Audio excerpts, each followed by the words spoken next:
Hey guys, hope everybody had a Merry Christmas, and I hope you have a Happy New Year. There's a few things I wanted to share with you real quick before I leave my office and go home to be with my family to celebrate the new year coming in. But these are things that I heard over the weekend. I used a lot of my time over the weekend to plan and prepare for what I'm going to need to become to accomplish what I want to accomplish in 2019. So you'll get what you tolerate.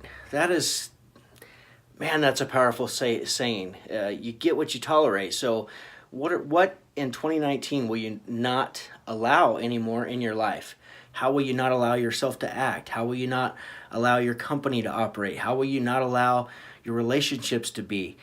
Think about that question. I know I've done a lot of thinking, and there's a lot of things I want to change. So, next one is you will not exceed your identity.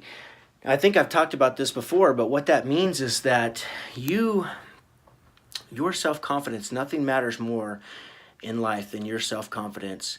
You know, the bottom line is the people who are the most confident have the most success in their lives, period. They're not afraid to put themselves out there. They're not afraid to be vulnerable. You know, they're not afraid to make mistakes and admit that they've made mistakes. So whatever that identity is, don't be afraid of it. Don't be afraid of having the courage to do what you need to do to become a better you. Because if you're going to fall, you're going to stumble, you're going to make mistakes, and that's okay. So think about that. Last one is your obsessions become your possessions. I love that saying. I heard Ed Milet say that, and I've just been repeating that in my head because, you know, there's a lot of things that I want. Not necessarily material possessions, but I just want I want it all. And I'm not ashamed to admit that I want it all. I want a great relationship with my wife. I want a great business that operates and runs and has a bunch of people who are just all-stars, who are who go out there and kill it every day and are happy to do it. I want better health. You know, I've making already started today. Went to Sonic for lunch, so don't beat me up too bad for that. But I made a better decision for my lunch today. Instead of getting something fried or just getting a burger or a foot-long chili cheese dog, you know, I just decided to get a grilled chicken sandwich. So it's about little decisions like that compound over time, right? So make little decisions, because ultimately that's how you're going to get what you want, is by all these little choices that we make every day. Instead of eating the chips and the candy bar, have the grilled chicken sandwich. So you get what I'm saying.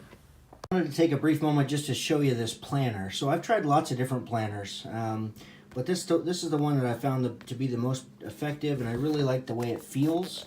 It's really a cool planner.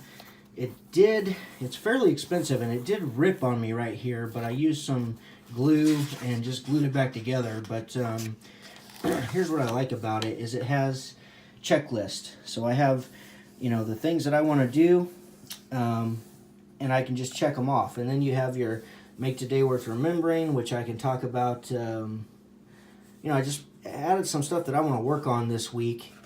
And then my weekly goals, my top weekly goals. And then in the back here, it's got a place for you to,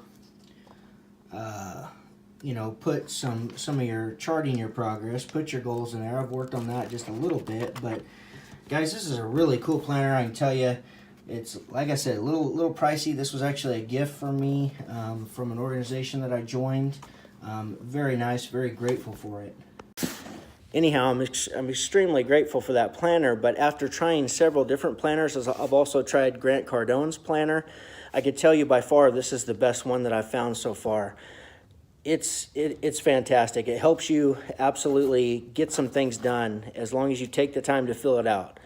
It doesn't have the questions in it that Brendan Burchard's planner has in it, which are really great, but as long as I'm taking the time anyhow, I'm still asking myself these questions. What can I do to move the needle? What should I be doing that's going to actually get me where I want to go? But if there was something that I could be doing to improve my results, what would that be? So asking myself this question, just giving myself time to think, actually allows those questions to pop up.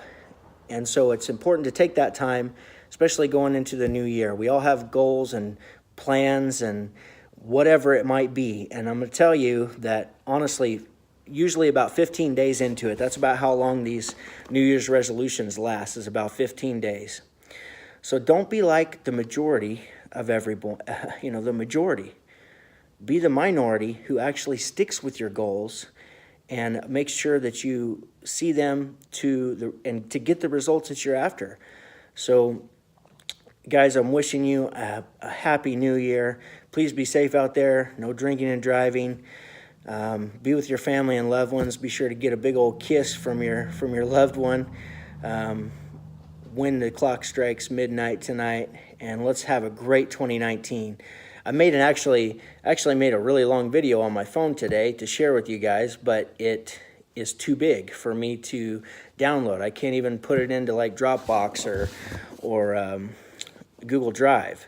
So I'm just going to have to delete it off my phone, unfortunately. I might chop it up and do it that way, but I shared a lot of great stuff in there. So I've got huge goals this year. I hope that you have some huge goals for yourself as well. I know that I may not hit them all, and that's okay. It's better to have something to strive for than not to have anything to strive for, because without a goal, I really don't know where I'm going. So be sure to write your goals on paper, get them in a planner that you keep with you each day. Take time to, your quiet time. Weldon Long calls it his quiet time ritual. Take that time. It's the best investment you'll ever make, is just sitting and thinking. And you'll be surprised at how many problems you can actually solve in your life just by taking the time to think about them. Also, writing them is really important. If you just start writing out, like there's been many times where I've had a problem and I just go and I'm like, I'm not sure what to do, and it's weighing on my mind. So I'll just start writing it out. And as I write it, solutions start to pop up. And even if they don't pop up immediately, well, then I've implanted it in my subconscious mind to start working on a solution to this problem. So be sure to take the time this year. This is the year to do it. This is the time, it's inspiring. It's always inspiring to start a new year, because it's like wipe the slate clean, reset our goals. Forget that if there were some goals last year that we didn't hit, forget about that. Now it's time to move forward. It's not time to dwell on the past. There was lots of goals that we did not hit, that I personally didn't hit for myself. Lots of goals I didn't hit last year, and that's okay. I am inspired and motivated at the start of a new year to go at it again. And did I even although I didn't hit my goals, it was still a great year. Still learned a lot. Learned a ton this year. Spent a ton on my education this year. Learned about coaching. I'm actually a certified high-performance coach, which I'm not taking clients at the moment. I've just been working internally with some of my guys. And I'm actually being coached right now myself, because I want to go through the entire process. We went through the process during the training, but I want to go through the entire process actually being coached, just like I was, if somebody decides to hire me in the future as a coach, I'll know exactly what they're going through and the thoughts that pop up, and I want to be held accountable as well. And that's what coaching is about too, is being held accountable. So guys, wishing you a great 2019. Guys, I'll leave you with this. Don't be afraid to tell other people about your goals, especially your spouse, your loved ones, your closest team members. Have them hold you accountable to what you say you're going to do. And don't get pissed off or mad if they actually call you out on your bullshit, because we all have some bullshit. We all have some stuff that some stories that we create to keep us from getting what we really actually want. So don't be afraid to tell someone else what your goal is. Share that with them. Have them share theirs with you so you can hold them accountable. It's there's nothing wrong with having an accountability buddy. So get one, whether it's your spouse or your teammates. It doesn't matter who it is. Get somebody to hold you accountable.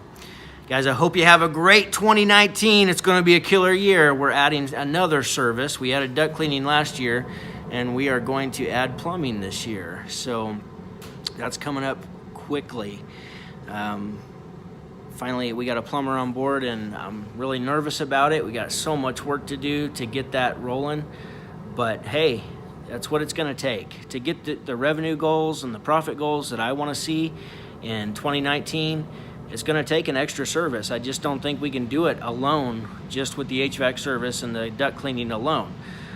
It's going to take training. It's going to take discipline. It's going to take providing an exceptional customer experience every time we go to a client's house. That way we get more referrals. And, it's going to take a lot. But I'm up for the challenge, and I hope you're up for whatever challenges you're facing, whatever you're up against. Like I said, I said earlier in the video that I had to delete is that, I want to make better decisions. I did say it earlier, that I had a grilled chicken sandwich instead of a foot-long chili cheese dog.